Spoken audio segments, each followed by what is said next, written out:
தந்தை மைந்தன் தூய ஆவியாரின் பேராலே ஆமென். சேசுல அன்பார்ந்தவர்களே, நம்மை மீட்பதற்காக இறைமகனார் வருகிறார் என்றால் அவரை நாம் அடையாளம் கண்டுகொள்வோமா? அடையாளம் கண்டுகொள்வதென்றால் எந்த அடிப்படையிலே அவரை நாம் அடையாளம் கண்டுகொள்வோம்? அதை இப்பொழுது நாம் சிந்தித்து பார்ப்போம். அவர் வருகிறார். அவருடைய வருகை நமக்கு பயனுள்ளதாக இருக்க வேண்டும். அப்படி இல்லாமல் போனால் அவருடைய வருகை நமக்கு பயனற்றதாக போய்விடக்கூடாது. கடல் தண்ணீரால் நிறைந்திருக்கிறது போல மண்ணுலகம் ஆண்டவராம் என்னை பற்றிய அறிவால் நிறைந்திருக்கும். அந்நாளில் மக்கள் இனங்களுக்கு சின்னமாக விளங்கும் ஈசாயின் வேரை பிற இனத்தார் தேடுவார்கள், வந்து அடைவார்கள், காண்பார்கள். கடல்ல எப்போதுமே தண்ணீர் நிறைந்திருக்கிறது. அங்கு தண்ணீர் இல்லாமல் இல்லை. குளங்கள் வற்றி போகலாம், ஆறுகள் வற்றி போகலாம், கடல் வற்றுவது இல்லை. அது எப்போதுமே தண்ணீரால் நிறைந்திருக்கும்.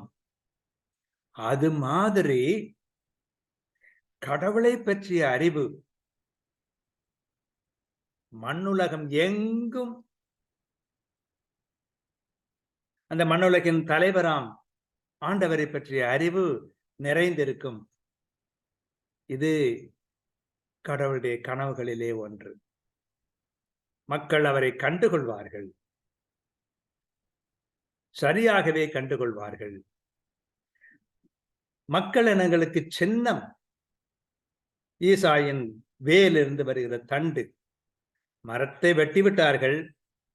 தொலைந்தது மரம் என்று நினைத்திருந்த வேளையில் அது தூரிலிருந்து மீண்டும் தளிர் வந்து கொண்டிருக்கிறது. அப்படிப்பட்ட ஒரு நிலையில்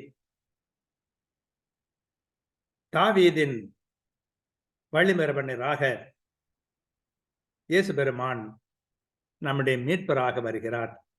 ஆகவே இவர் இந்த ஈசாயின் தண்டு என்பது, அந்த ஈசாயின் வேர் அதில் உள்ள தண்டு என்பது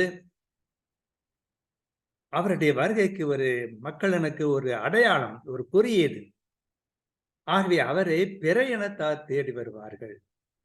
எல்லாரும் மொத்தத்துல கடவுளை பற்றிய அறிவு ஏதோ ஒரு சின்ன குழுவிலே முடங்கி விடாது, எல்லாருக்கும் கிடைக்கும்.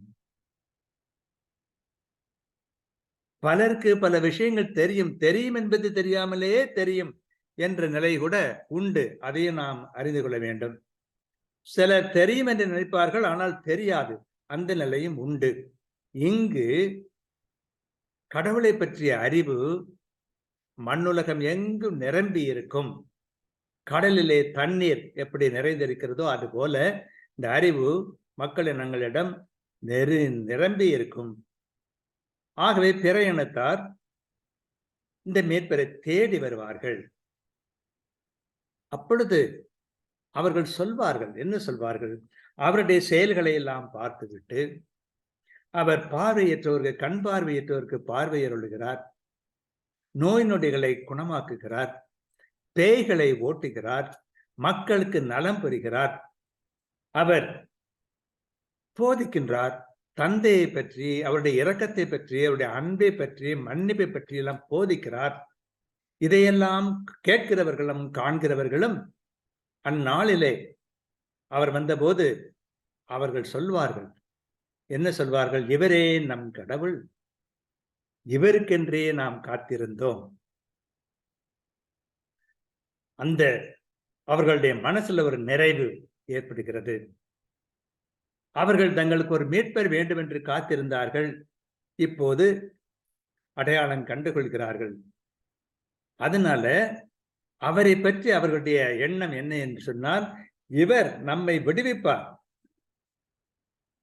இவரே நம் ஆண்டவர், நாம் இவருக்காகத்தான் காத்திருந்தோம். ஆகவே இவர் நம்மை மீட்பார் என்பதனால் இவர் தருகிற மீட்பிலே நாம் மகிழ்ந்து அக்களிப்போம் என்று சொல்லுகிறார்.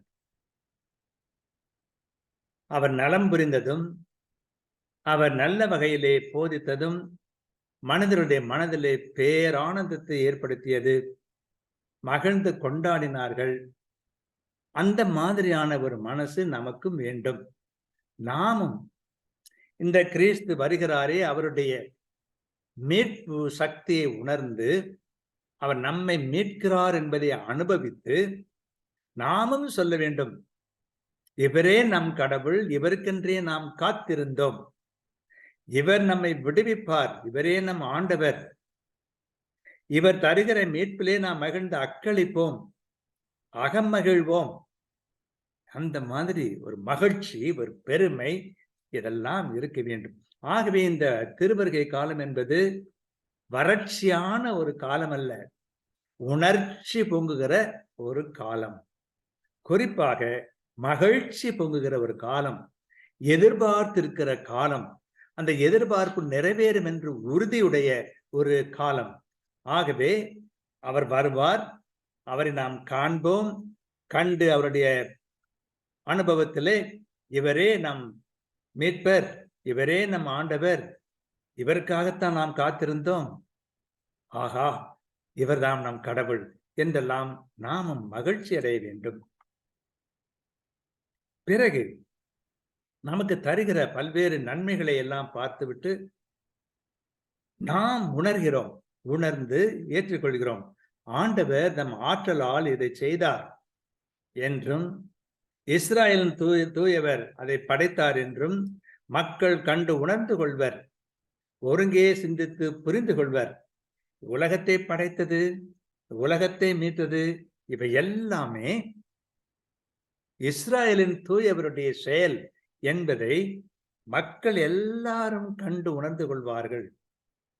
அவர்கள் தியானம் செய்து சிந்தித்து பார்த்து இதையெல்லாம் புரிந்து கொள்வார்கள்.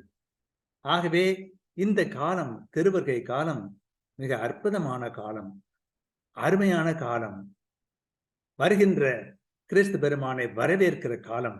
இதை நாம் புரிந்து கொண்டோம் என்று சொன்னால் அது எவ்வளவோ நல்லது. இப்படிப்பட்ட சூழ்நிலையில் நாம் இவருக்காக காத்திருக்கிறோமா? எதிலிருந்து விடுதலை பெறுவதற்காக காத்திருக்கிறோம்? இவரிடமிருந்து நாம் பெற வேண்டிய நல்லறிவு என்ன? எதை பற்றிய விளக்கத்தை நாம் பெற வேண்டும்? அதற்காக நாம் என்னென்ன முயற்சிகள் எடுக்கப் போகிறோம்? இதையெல்லாம் சிந்தித்து பார்ப்பது நமக்கு நலன் புரியும். அதெல்லாம் செய்தோம் என்று சொன்னால் நாமும் அவருடைய வருகையை அனுபவிப்போம். அந்த அனுபவம் எந்நாளும் நமக்கு மகிழ்ச்சி ஊட்டக்கூடியதாக இருக்கும். அது மீட்பளிக்கும் என்பதனாலே இந்த உலகத்தில் மட்டும் மகிழ்ச்சி அளிப்பதாக இல்லாமல் இதை கடந்தும் மறு உலகிலும் நாம் மகிழ்ச்சி அடையும்படியாக செய்யக்கூடிய ஆற்றல் வாய்ந்தது இந்த திருவருகை காலம். அவருடைய வரவு நமக்கு நிறை நலம் புரிவதாக. வாழ்க.